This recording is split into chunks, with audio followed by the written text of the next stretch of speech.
জাদুকরি আম গাছ। গল্প শোনার আগে সবাই চ্যানেলটি সাবস্ক্রাইব করেন, না হলে এই রকম গল্প আর খুঁজে পাবেন না। শান্ত ও সুন্দর একটি গ্রাম।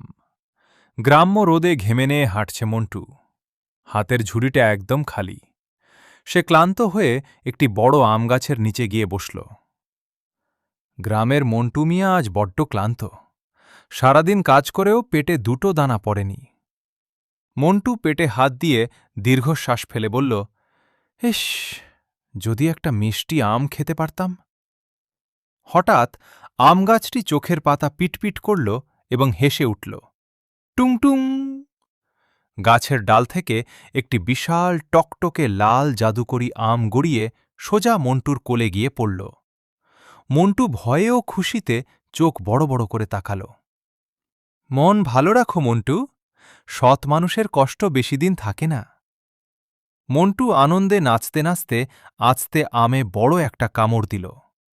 পুরো আম গাছ আর মন্টু একসাথে হেসে উঠল। সত্যি, এইটাই শেয়ার করলে আনন্দ বাড়ে। সব শেষে ছোট্ট একটা আম আর মন্টুর মুখে হাসি। গ্রামের জীবন সত্যিই সরল, সুন্দর।